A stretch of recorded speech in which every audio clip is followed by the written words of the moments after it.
ख्वाजा सईद में पहले रहते थे, उसी के साथ वो मुत्तसिल मोहल्ला है रहमतपुरा। तो मैं बहुत वहाँ उनके पास ना जाता रहा।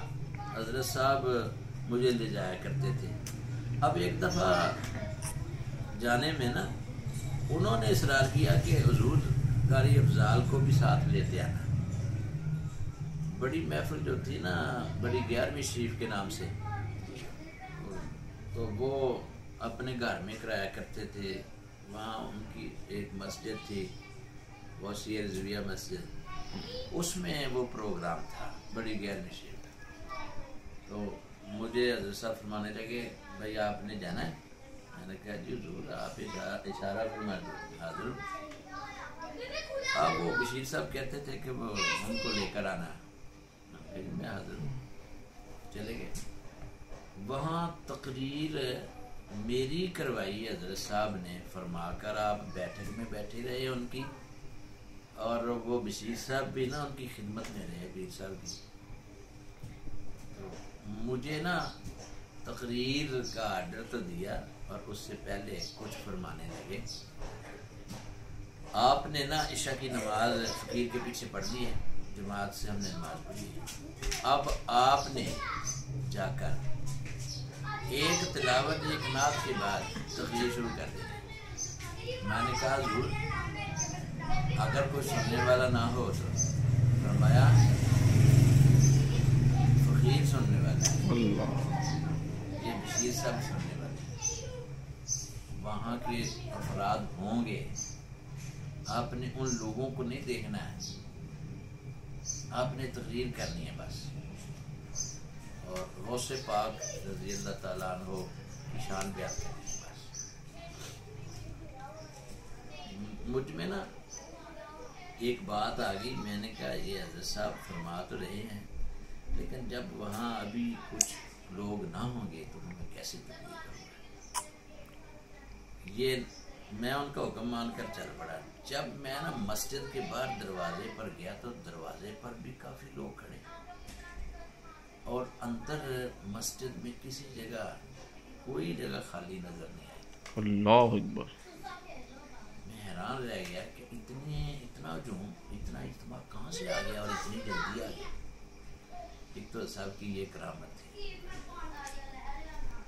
तो दूसरी बात यह है कि जब मैंने तकरीर की है ना, तो मुझे पहले पता ही नहीं था मैंने क्या कहना है, मैं क्या आयत पढ़ूंगा, खुतबा कैसे पढ़ूंगा, तकरीर कैसे करूंगा। सब कुछ साहब का फैज़ान मुझे ऐसे मिला। फिर मैंने खुतबा भी पढ़ा, मुख्तसर सा खुतबा पढ़ा।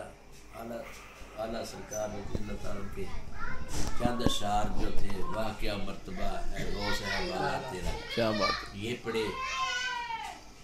उसके बाद फिर फैज़ान हज़रत साहब का ही जारी हो गया। क्या बात। फिर मैंने 3.25 घंटे तक अल्लाह अकबर। और मुझे पता नहीं था कि मेरी ज़ुबान पे ये अल्फाज कहाँ कहाँ से अदा हो रहे हैं। तो हज़रत साहब बहुत खुश होते रहे, और 3.25 घंटे की तकरीर में आप आए नहीं हैं। मैं इंतज़ार में था कि हज़रत साहब आएंगे और आपका ही सही मानों में खिताब होगा। मैं तो ये टाइम जो था ना निभा रहा था, तो आप आएंगे तो फिर खिताब आपका होगा। तो आपने फरमाया आपने ही तकरीर करनी है। 3.25 घंटे तकरीर के दौरान मुझे ना थकावट हुई और ना मुझे महसूस हुआ कि ये मतलब मैंने गलत किया होगा, पता नहीं हज़रत साहब क्या कहेंगे। ऊपर वाले स्पीकर चलते थे। तो हज़रत साहब अपने ना बैठक में बैठे बैठे ना जो ही खड़े हो गए, आसमान कर आँखों से आंसू जारी थे। वो बशीर साहब कहते हैं मैं देख रहा था। अल्लाह अकबर। तो चंद लम्हात आप खड़े रहे ऐसे, आँखों से आंसू जारी रहे, और ऐसे जैसे किसी को देखता है, देखकर फिर आँखों को ऐसे नीचा कर देता है, फिर ऐसे देखते थे, फिर ऐसे करते थे। अल्लाह अकबर। चंद लम्हों के बाद ना आप फिर बैठ गए उसी तरह। وہ بشیر صاحب کہتے ہیں میں بھی دیکھتا رہا، جیسے آپ کر رہے تھے نا ویسے ہی میں نا دیکھتا رہا۔ جب تقریر ختم ہوگی نا تو پھر فرمانے لگے آؤ بندہ خدا چلے آپ۔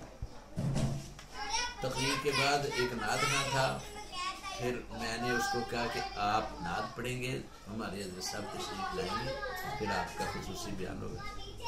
اسپیکر میں نے کہہ دیا تو حضرت صاحب تشریف لے آئے۔ لانے سے پہلے وہ بشیر کہتا کہ میں نے پوچھ لیا تھا حضور آپ کھڑے کیوں، آپ کی آنکھوں میں آنسو کیسے؟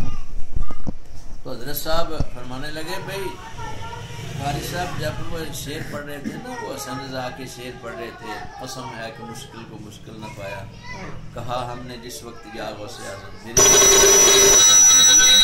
کہ ہیں آپ مشکل کشا غوث اعظم۔ تو میری یہی درخواست ہوتی تھی غوث اعظم کی بارگاہ میں کہ اتنا عرصہ ہو گیا ضرور آپ کا نام لیتے لیتے آپ نے کبھی دیدار نہیں کرایا، تو میں ترس گیا، تو اب مجھ سے رہا نہیں جاتا، میں کیسے آپ کا